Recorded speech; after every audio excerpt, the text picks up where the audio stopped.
Water తాగడం విషయానికి వస్తే టాపిక్ వచ్చింది కాబట్టి, వాటర్ తాగడంలో కూడా పద్ధతులు ఉంటాయి, దాన్ని ఇలానే తీసుకోవాలి మనం, లేదంటే ఇలా తీసుకుంటే ఇలాంటి డిసీజెస్ వస్తాయని కూడా మనం మాట్లాడుతుంటాం. నేను కూడా కొన్ని వీడియోస్ చూసాను, అది నిజమేనా? ఒక్క విషయం చెప్తాను నేను, మళ్ళీ ఎందుకు నంబర్ చెప్తాను అనేది బాగా అవేర్నెస్ ఉండాలి కొంచెం. 2026లో బతుకుతున్నాం. ఒక 50 years బ్యాక్ వెళ్దాం, ఎందుకంటే వెళ్తేనే మనకు ప్రకృతి ఏందనేది చెప్తుంది. ఓకేనా? 50 సంవత్సరాల కింద ఎలాంటి ఫిల్టర్లు ఏమైనా ఉన్నాయా? లేవు. అంటే మంచినీళ్ళ బావి ఉండేది. అవును. ఎలా తాగేది మంచినీళ్ళ బావి? మంచినీళ్ళ బావిలో ఉన్న వాటర్ తోడుకొని తాగేవాళ్ళు. ఓకే. ఈరోజు మంచినీళ్ళ బావులు లేవు కాబట్టి బోర్లు వచ్చాయి. బోర్ల తర్వాత నుంచి కూడా బోర్లో ఉన్న వాటర్ కూడా అక్కడ ఏమవుతుందంటే మట్టిలో నుంచి లాగుతుంది. ఓకేనా? అన్ని గ్రౌండ్ వాటరే కదా. మంచినీళ్ళ బావి గ్రౌండ్లోకి ఎంటర్ రావాలి, బోర్ వాటర్ కూడా గ్రౌండ్లోకి ఎంటర్. మనం ఎక్కడైతే నివసిస్తామో అక్కడ ఆ వాటర్ తాగాలి. నేచర్ అదే చెప్తుంది. ఒక ఊరికి ఒక మంచినీళ్ళ బావి ఉండేది, మిగతా వాళ్ళు ఉప్పు వాటర్ ఉండేది. ఆ మంచినీళ్ళ బావి అనేది ఏం చెప్తుంది, ఇండికేట్ ఏం చెప్తుందంటే ఈ ఊరికి ఒక మంచినీళ్ళ బావి సరిపోతుంది అంతే.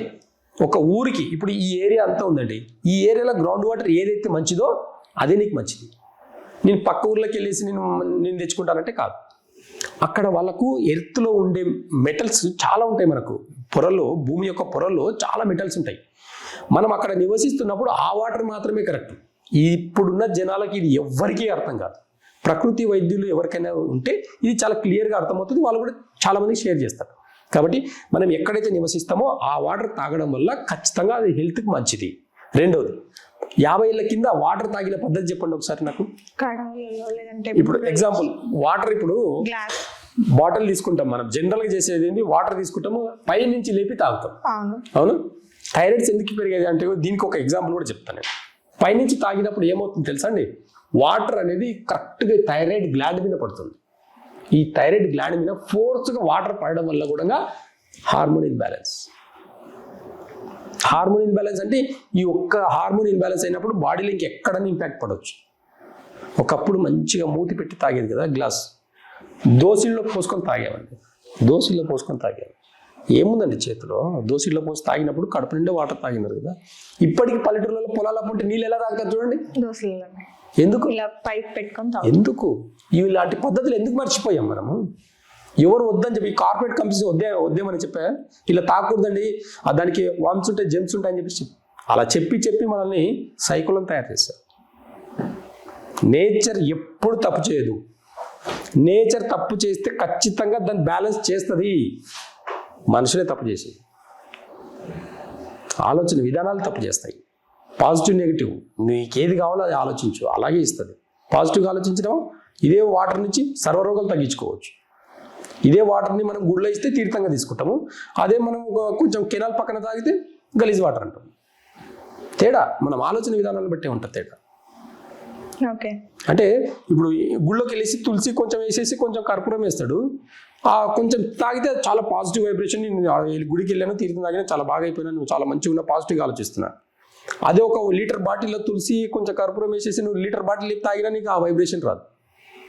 తాగే విధానాన్ని బట్టి ఖచ్చితంగా మన బాడీ మీద, మన మైండ్ మీద ఖచ్చితంగా ఎఫెక్ట్ ఉంటుంది. ఇవన్నీ ఎప్పుడైతే మనం ఆలోచిస్తామో ఖచ్చితంగా మన బాడీ కూడా పాజిటివ్గా రియాక్ట్ అయ్యి ఎలాంటి రోగాలైనా తట్టుకునే శక్తి మన వాటర్ ద్వారా కూడా వస్తుంది.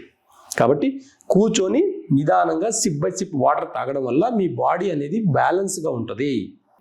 సో వాటర్ తాగేటప్పుడు చూసుకోండి, చెప్పాలి కదా. ఓకే. సో ఇంకో విషయానికి వెళ్తే, ఇంకో టాపిక్లోకి వెళ్తే, అమ్మాయిలు ఎక్కువగా ఫేస్ చేస్తుంది పీసీఓడి ప్రాబ్లమ్స్. సో మన మంత్ సైకిల్ అనేది జనరల్గా ఈ మధ్య కాలంలో కొంతమందికి ఎక్కువ, మన డాక్టర్ దగ్గరికి యాక్చువల్లీ ఈ విషయాన్ని ఎక్కువ పట్టించుకోము. పీరియడ్స్ రావట్లేదు అని వెళ్తాం తప్ప, పీరియడ్స్ నాకు ఇన్ని డేస్కే వస్తుంది, ఇన్ని డేస్ రావట్లేదు అనే ఇష్యూస్ గురించి మనం ఎక్కువ మాట్లాడుకోము.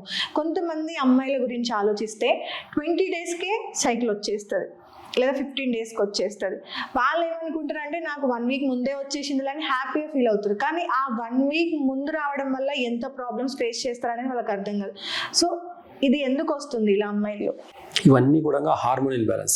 వాళ్ళు ఖచ్చితంగా అంటే గర్ల్స్లో లేడీస్లో ఖచ్చితంగా యూట్రస్ మీద కానివ్వండి, హార్మోన్ అంటే థైరాయిడ్ గ్లాండ్ మీద కానివ్వండి, ఎఫెక్ట్ అంతా కూడా హార్మోన్ ఇన్బ్యాలెన్స్.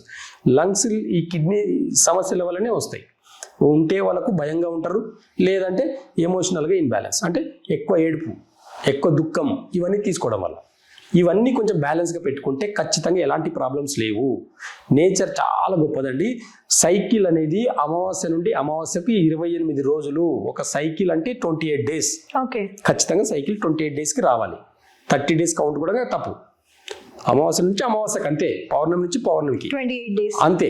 ఈ మనము ప్రెగ్నెంట్ స్కాన్ చేసినప్పుడు చూడండి మీరు, అక్కడ వారాలు రాస్తారు, మంత్ అని రాయరు. మనం ఏం క్యాలిక్యులేట్ చేస్తాం, ఎన్నో నెల అంటే 7వ నెల అండి అంటారు. అవును, వారాలు కాదండి, అలా వారాలు కౌంట్ చేస్తారు. ఇప్పటికి స్కాన్ రిపోర్ట్లో వారాలు ఎందుకు కౌంట్ చేస్తారని ఒకసారి చూస్తే మనకు అమావాస్య టు అమావాస్య మనం క్యాలిక్యులేట్ చేసుకునే విధానం ఉండింది ఒకప్పుడు. దాన్ని ఇంకా అలాగే తీసుకురావడం వల్ల అలాగే దాని వాడకంలో ఉంది. కాబట్టి కొన్ని హాస్పిటల్స్లో కొన్ని పాజిటివ్ ఉన్నాయి, నెగిటివ్ ఉన్నాయి. కాబట్టి కొన్ని పాజిటివ్ తీసుకొని వాళ్ళు వారాల లెక్కన కౌంట్ చేసేసి మనకి ఇన్ని వారాలు ఉంది బేబీ అని చెప్పి చెప్పడం జరుగుతుంది. కాబట్టి ఇవన్నిటిని కూడా బ్యాలెన్స్ చేసుకోవాలంటే ఎమోషన్ ఇన్బ్యాలెన్స్ని జయించాలి ఫస్ట్. ఈ ఎమోషనల్ ఇన్బ్యాలెన్స్కి ఎలాంటి డైట్ తింటున్నాము, ఎలాంటి వర్క్ చేస్తున్నాము, ఎలాంటి వర్క్లో ఎంత ప్రెషర్ తీసుకుంటున్నాము, ఒకప్పుడున్న వైద్య విధానానికి ఇప్పుడున్న వైద్య విధానానికి ఎందుకు ఇంత తేడా వస్తుందని చూస్తే మన జీవన శైలిలో ప్రాబ్లమ్స్ వస్తాయి. జీవన శైలి ఎప్పుడైతే మార్చుకుంటామో, నేచర్కి ఎప్పుడైతే దగ్గరగా ఉంటామో, ప్రెగ్నెంట్కి సంబంధించి కానీ ఈ అంటే ఇన్ఫర్టిలిటీకి సంబంధించిన బేబీకి కానీ ఎలాంటి ప్రాబ్లమ్స్ ఉండవు. హార్మోన్స్ అన్ని కూడా బ్యాలెన్స్ పెట్టుకోవడమే కాకుండా వాటిని ఈజీగా అంటే చిన్న వయసులోనే పెళ్లిళ్ళు చేసుకొని పిల్లలు కన్న వాళ్ళు ఇప్పుడు 35 అయితే 45 అయితే తప్ప మీకు ఎన్ని బాధ్యతలు ఉండింటాయి ఒకసారి చూడండి. మీరు 30 ఏళ్ళు దాటితే మీ హెల్త్ బాగుండాలి నాకు పిల్లలు కావాలంటే ఎక్కడి నుంచి అవుతుంది? ఎందుకు అవ్వట్లేదు తెలుసా? ఈ 30 yearsలో మీ ఎక్స్పీరియన్స్ చూస్తే అన్ని ఎమోషన్స్ని భరించి ఉంటారు, లైఫ్లో సెటిల్ అయి ఉండరు, హార్మోన్ ఇన్బ్యాలెన్స్ వచ్చి ఉంటుంది. ఇంకా ఇట్లా చెప్పుకుంటూ పోతే చాలా రీజన్స్ ఉన్నాయి. ఈ రీజన్స్ అన్ని కూడా మనకు హెల్త్ మీద ఇంపాక్ట్ పడడం వల్ల కూడా మనకు హార్మోన్స్ అనేది హార్మోన్స్ అనేటివి పాజిటివ్గా రియాక్ట్ అవ్వవు. ఈ నెగిటివ్ ఇన్బ్యాలెన్స్ వల్ల కూడా మన నెగిటివ్ థాట్స్ వల్ల కూడా మన హార్మోన్స్ని ఇన్బ్యాలెన్స్ చేసుకొని కొంచెం స్ట్రెస్ ఫీల్ అవగానే స్వెట్ రావడము, షివర్ అవ్వడం కూడా మనం ఎక్కువ గమనిస్తూ ఉంటాం కదా. సో స్ట్రెస్ మనకి ఏదైతే మనకు చెమట రావడం అనేది హీట్ వల్ల వస్తుంది అనుకొని చాలా మంది దాన్ని పక్కన పెట్టేస్తారు. కానీ దానికి మన నాడీకి లోపల ఉన్న హార్మోన్స్ కి వీటన్నిటికి కూడా అంటే కనెక్షన్ ఉంటుందా? స్ట్రెస్ అంటే ఆ చెమట రావడం ఒక డిసీజ్ లాంటిదా? ఖచ్చితంగా ఉంటుంది. ఇప్పుడు ఎగ్జాంపుల్గా ఒక విషయం చెప్తాను నేను. ఇప్పుడు నేను ఇక్కడ కూర్చున్నాను, ఓకేనా? ఇక్కడ ఎక్కడన్నా విండో ఉందా? నో. కాబట్టి కొంచెం స్వెట్ వస్తుంది. ఇక్కడ గాలి లేకపోవడం వల్ల, ఇక్కడ హెయిర్ బ్లాక్ అవ్వడం వల్ల కొంచెం చెమట వస్తుంది.